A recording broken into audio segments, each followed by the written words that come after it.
Hello, and welcome to Melanated Homeschooling Families Podcast, a safe place for melanated homeschoolers, business owners, and overcomers to come together to connect, communicate, support, and introduce you to some amazing melanated families from all over the world that homeschool and more. I'm your co-host Ray of Choreography by Ray, and today we're going to talk about setting your young learner up for success from home. We'll also speak with educator, performance artist, and entrepreneur Sheila Anoser. We'll discuss the ins and outs of working with adding in-person and remote learning opportunities to your homeschool plans and offer listeners a special surprise at the end, so be sure to listen all the way through for details. Homeschooling Families Podcast is sponsored by CTR Media Network.com, which is a community of podcasters dedicated to bringing you quality content that make a positive impact in the world from experts and their guests sharing their gifts with you. Watch their 24-hour web TV channels and listen to their podcasts from everyday people doing extraordinary things. Check them out today by going to ctrmedianetwork.com. A lot of families move to homeschooling because maybe something about in-person school just didn't work for them, or maybe they just want to make sure their kid gets a quality education. Within that framework, our kids are still looking for some routine and familiarity. I have students show up and I see that the parents have decorated their space, their learning space. That has set up for the child that it's gonna be learning time. Now granted, not everyone can afford to have a separate room or something like that, but I've seen people just put down like a little placemat at the dining table, and I'll see kids with their crowns ready and their paper ready, and it's clear that their family has set them up for success. So my tips for you today to help maximize learning for your young learner are to set the stage for learning at home, whether it's decorating the space or just helping them prepare, having their things packed or organized, set aside so that they know what's going to happen. Manage bathroom breaks and water needs and snack needs and all that stuff. Get all that set up before you start whatever that learning thing is so that they're not doing a lot of multitasking. Doesn't matter if it's like in a class with someone else or if it's just a class with you. Try to reduce your multitasking so that kid can really focus. To manage your child's expectations, so have that conversation with your child beforehand so that they know what class is going to be about. I've had so many kids come into hip hop and think they're going to be dancing to Let It Go from Frozen. I have one parent who asked me to explain all the hip hop moves in Pokemon terms, which would be great if it was a private lesson. It was a group class, and not all the kids watch Pokemon, so that wasn't really something that was going to benefit the group as a whole. But by having the conversation with her child beforehand about what class might entail and that not everything's going to be in Pokemon language, it would have helped shape that child's expectations of the class. And then, of course, set yourself up for success. Make sure you have time in your day to do the things you need to do. So what do you need to do so that you don't feel stressed looking for Zoom links last minute or looking for your child's state curriculum guides? What are you doing to support yourself? Or what are you doing to create space in your calendar, in your day, so that you just feel like, I got this? Because you got this! Yes, you do. Our special guest today is Sheila Anoser. She is a dancer, singer, painter, co-founder of fashion line BB3, and she is also super passionate about empowering children. She's going to share with us some of her secrets to creating enriching learning opportunities for kids, and hopefully give us some knowledge bombs that we can use at home in our own classroom or to prepare our kids for going into outside learning spaces. Hi, Sheila. Thank you so much for joining me today. Hello. Thanks for having me. Of course. So, you are a New York City resident, correct? In New York City, yep. New York City resident. Awesome. How's the weather there right now? It's cold. It's chilly. It's chilly. It's chilly. It was starting to get warm. You know how spring is. They start to tease you a little bit. Spring starts to tease like, no, not quite yet. Quite yet. Please. Not quite yet. Well, thank you so much for taking the time to do this interview with us here at Melanated Homeschooling. I'm super excited to have you here. Sure. What our focus has been on is talking about young learners. Now, you have had a lot of experience working with children in many capacities, dance and sing and so many other things, which I'll let you fill everyone in about that.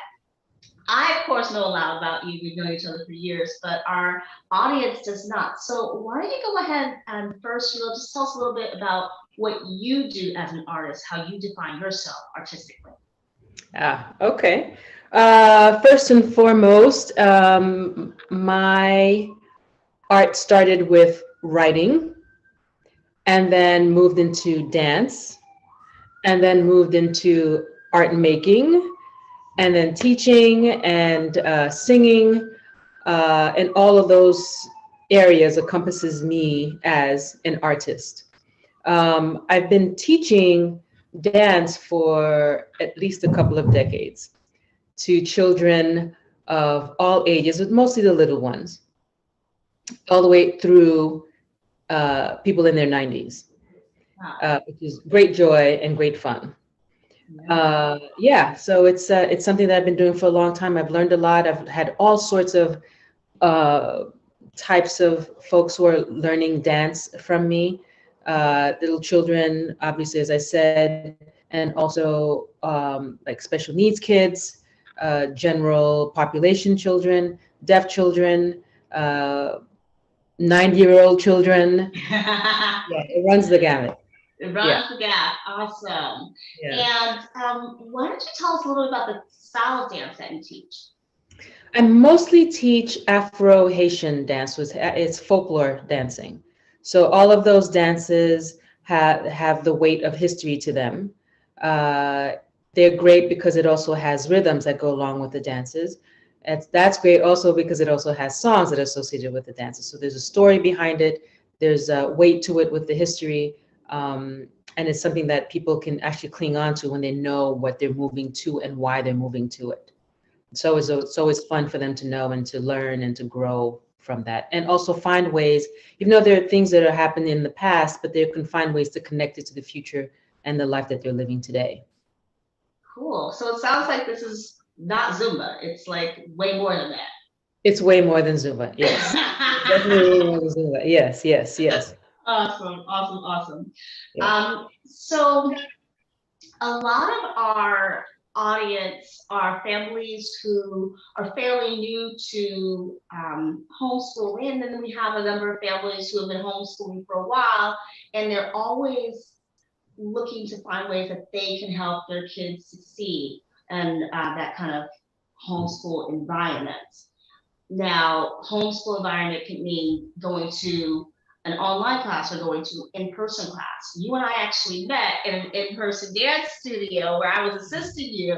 So I would love to just hear from you a little bit about what you see makes learning a success for a student, because what you teach has so many different levels. So how do you help kids succeed in your program? I think storytelling. I've always been a big fan of storytelling, which is, as I said before, I started with writing, and stories were always very important to me as a child. And a lot of the things that I do right now is really stemming from my childhood in Haiti. And in Haiti, Haitian culture is there's always a conte or a story that's being told. And within that conte also has music. And so I find that incorporating all of that into my teaching style is pretty successful because it's universal, that the love of story and storytelling. So I tend to want to, let's say I'm teaching them a dance about a heavy topic of enslavement, right? Which is a Igbo dance, we call it in Haitian culture, where it depicts people being in chains and things like that. And so the kids are moving in a way that shows the constriction of that and with the feeling of that, and then breaking free of that also. So they understand where it comes from. I find a way to relate that to their lives today. So, okay, so you're not in chains right now, but you know what it feels like when you've been punished for not doing something and being committed just to your room and not being able to go to any other part of the house or things like that. And how does that feel? Okay, how does it feel when you're off punishment now and you just, you feel free and liberated? Like, what does that feel in the movement? And then within that, songs, chants that go along with the feeling and the movement of it. I think all of those things uh, give them something to relate to, and then something to really be engaged in, and talk about, because then they have plenty to say about it too, especially little ones have a lot to say. Will raise their hands like, I did this, so I feel that. And all those are really very, very important. And then there's another, even, I think you've seen me play this game, the IC game, I tell them that I see, and then they have to ask me, they ask me, what do I see? And then I tell them something, and then they respond. So most of the time it's movement. It's usually part of the warm up. So I would say, I see. They say, what do you see, Miss Sheila? I see everybody jumping up and down. So they jump up and down until I say freeze and they stop. But I also use that to find out how they're feeling for the day. I see everyone moving around as if they're really happy. I see everyone moving around like they're really sad. I see everyone moving around as if they're really constricted, or like ice, or like water, or whatever it is. And then you can, I see you moving how you feel today, and you get a sense of what's going on. Or even socially, I see everyone behaving like an adult. I see everyone acting like a child. And get a sense of where their mind is as to what they think an adult is or what they think a child is. And believe me, throughout the years, I have noticed a difference in reacting to that challenge. When I first started doing it, all the kids were doing one thing. Now in 2022, their response for adult is a whole different thing. Very, very telling. Yeah. You touched on a lot of really beautiful things there. You mentioned observation.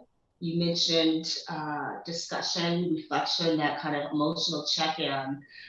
Are these things that you felt were a part of your growing up, whether it be in an educational aspect or in the home in and of itself?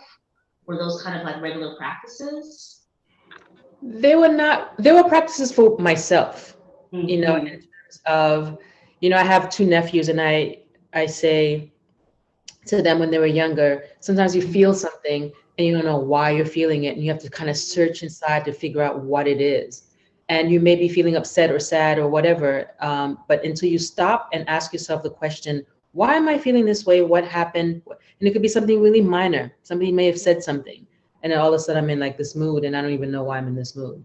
So I have had the experience of kids coming into my class not in the best of moods, and that by the end of class their mood has changed. Either it is from moving it through, or having the experience of being able to release it through some of these games that I play. That's wonderful. So it sounds like not just in your class, but in general, families can encourage their kids to look to ways to express their emotion, even if they can't verbalize it, whether it's through movement or writing or singing or art or something. Because while I am teaching, I'm also being taught by these kids as well. So I'm watching them learn and how they learn, because everybody learns a little bit differently than the other. And so adjusting to each situation is also very important. And then the parent, I think we could have a discussion about that as well. I know that most of my teaching has come from kids who are out of the general the population. There are times when I've had like a special needs class, let's say a small group of kids, and I'm doing a warm up, and I also tend not to change my warm up, no matter who it is that I'm teaching it. I think everybody can do it. And so there was one particular child who literally would be bouncing himself off the wall during the warm-up. And Mm-hmm. so I would look at him, and at first I get really nervous about that, but they knew that the school knew, so they put like padding on the wall. So he was, and it was like, as long as he's not hitting anybody else, I'm just gonna give him a little space to do that. So every day and do the same thing. It's like, okay, okay, okay, as long as you're fine. Are you okay? Okay, you're fine. Let's keep going, let's keep going. And then there was one day where I played a game where it was follow the leader. So I would do a movement and everybody would follow me, and then I'd run into the class, pick somebody, they'd go take my place, and then they do something, and then they would follow, we would follow them. Mm-hmm. So the kid who was bouncing himself off the wall stopped, and I ran to him and I picked him because he had a lot to say with his body. You know, he may not be doing it verbally, but he had a lot to say. So I picked him, and he went up there and he started doing things from the warm up that he has never done in front of me. I love it. I love it. He was learning in a completely different way than I would ever think, that I would ever imagine. Like, wow, he actually has been, and all I thought it was, he was just going back and forth, but he was actually watching and absorbing. Yeah. So a conversation with the parent about that, because I'm sure maybe the parent may already know this, or maybe they haven't gotten a chance to really know this, and maybe the teacher can tell them this and use that to this. Just because he's not listening in the way that we think he should be listening, or she should be listening, you can find out in other ways whether or not what you're trying to convey to him has actually reached him or her. Yeah, it was a great, great lesson for me. Awesome. It's a great lesson for me too. I love that. I love that. Yeah. It happened to Yeah, you. it's a beautiful moment. Yeah. I sometimes, have to pause myself, because sometimes I'm thinking, just do the moves. Come on. We don't have time. But then I just have to like check in with myself and be like, okay, why is it important that they do the moves, and what do I want them to gain? And generally, I just take a breath, and I try to focus on something else. Yeah. And same with not such an extreme example, but generally I will find when I wind up playing Simon Says Hip Hop. Right. The kids are actually taking in so much more than would look apparent. So whereas I see somebody playing with their toys, or sitting down, or what have you, actually they're just taking in all kinds of stuff, which is so cool. And they can tell me the names of moves and do the moves, and I'm just right. Wait, I thought you were asleep the last 6 classes. So, yeah.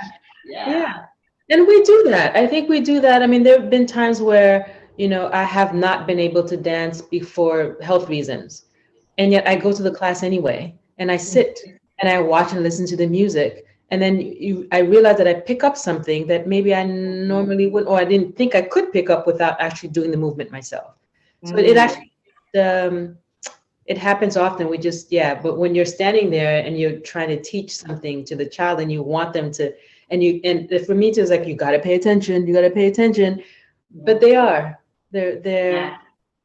listening, they're watching.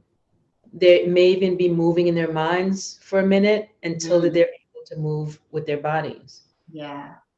I think that also stems from, my generation in growing up, especially in public schools. The way to show you were a good student was to pay attention. And then as an artist, the way to show that you understood dance was to just do exactly what you were shown to do. Right. So I really love that you are such an open educator. And it just reminds me that as I create my classrooms and try to encourage openness amongst our teachers, really that openness starts at home, where parents are, those who choose to homeschool, they're setting their kid up for understanding routine, but also just that flexibility to learn in a style that works for them, which is super cool. Right. Yeah.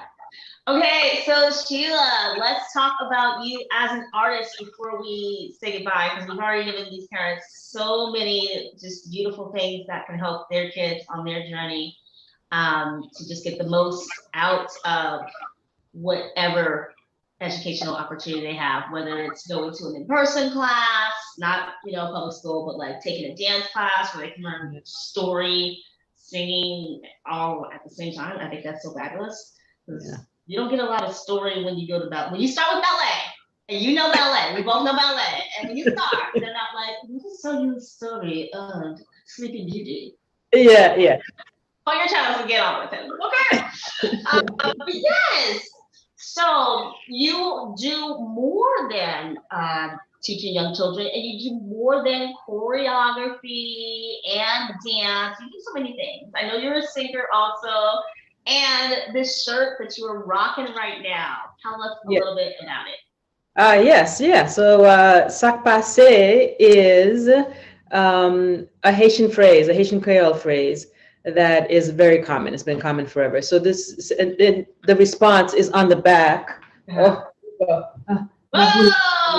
yes. Right.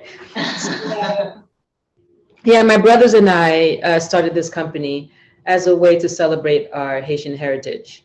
And our goal really is to do in whatever small way that we can to change the negative narrative that has always been around about Haiti, and to just celebrate all the goodness that we have. So it's to try to put it in the positive light. And I know that all three of us have faced ridicule for being Haitian when we were younger. So yeah, so and I know that it's still happening because I've spoken to my younger cousins who be like, yeah, people are saying this about me because I'm from where I'm from. And so this is all an effort to bring up the culture. So I have, because I'm also an artist, I draw and I paint. So some of the t-shirts also have some of my artwork on there. Yeah, it's been fun working with them. They're phenomenal men. They're not artists, which is why this. All right. So yeah, we've been doing this we started during the pandemic, the height of the pandemic in 2020. So yeah, we're still very new, but it's been fun. It's been good. Yeah, we're called. Your business has been blowing up though. You guys are all over Instagram and. Yeah, people seem to like it, and we're really happy about that. Yeah. And yeah, we're called Vernon Boulevard 3, or VB3 for short. Oh, there's on the side, VB3. There's the side, VB3. Yeah, and Vernon Boulevard was actually the first address where we all lived together as a family for the first time, because my brother Jimmy and Enoch lived in Haiti. Sorry, myself and Jimmy lived in Haiti as children, and Enoch wasn't born yet. And then Enoch was born here in the U.S., and then the whole family got together in that address. So we decided to call it this, Vernon Boulevard 3. Nice. Very, very cool. How has the process been working with family? That's a learning curve right there. I know, it's funny because we get this question all the time, but we get along really well. I feel like we have great mutual respect for each other. We're different and very alike in other ways. I feel like we balance each other out. We don't, I mean, even as just siblings, it's not like we argue and bicker and do all these things. There's like a understanding, I think, that and respect that we have for each other that makes this work really nicely. Nice. Yeah, I've said in the past that one of them is my right leg and the other one is my left leg, and I couldn't walk, let alone dance, if I didn't have them in my life. Yeah. Awesome. Yeah. Awesome. Something that you mentioned that I just think is so beautiful is you mentioned you guys started this business to kind of uplift your culture and to remove that negative connotation surrounded by Haitian people. And I feel like a lot of parents choose to educate at home in order to kind of just remove the negative connotations surrounded by people of color. And there's just a lot of like misconceptions about homeschooling in general. Oh, you homeschool, you must not have social skills, you must be weird, you can't go to college, which all those things are lies. There's plenty of homeschoolers to go to college. But I love that you guys have created this business with a purpose, because Yes. there's just so many families that are looking to have their kids do what you do, which is to take their knowledge and then continue to elevate, their Yeah. family, their culture.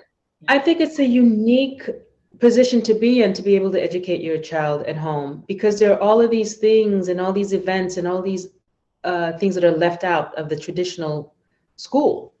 And you now have the opportunity to incorporate other things that are very important, especially a child of color. Pride is major. Having Mhm. pride in where you come from is major. Yeah. Cool, cool, cool, cool. Awesome. Well, we are definitely going to share information on these cool shirts, because now that I know there's writing on the back too, I want one. I think Yeah, everyone should have one. yeah. Sheila, thank you so much for being my first guest on this thing with Melanated Homeschooling. It has been a true honor to learn from you, and I wish you continued success. Thank you for sharing your time and your knowledge, my friend. Thank you. That's it for us today, my friends. Thank you so much for joining us here at Melanated Homeschooling Families. Melanated Homeschooling Families podcast is sponsored by CTR Media Network.com, which is a community of podcasters dedicated to bringing you quality content to make a positive impact in the world, from experts and their guests sharing their gifts with you. Watch their 24-hour web TV channels and listen to their podcasts from everyday people doing extraordinary things. Check them out today by going to CTRMediaNetwork.com.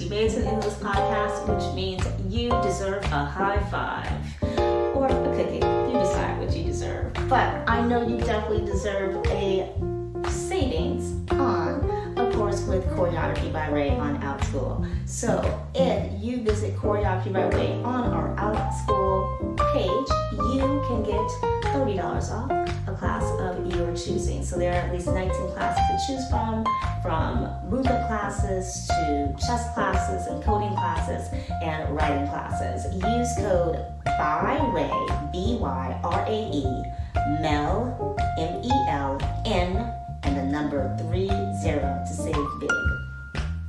You can also visit us at choreographybyray.com and save big on chess and story time, as well as our spring break movement classes by using the same code BYRAE, MELN 30. Thanks so much, everybody. Also, we are giving away a t-shirt from VB3. That's right, the Hot Haitian Creole line. If you want to have a chance to win a t-shirt from VB3, then go ahead and look us up on Instagram for details on how you can be a lucky winner. Until next time, my friends, be well and keep learning.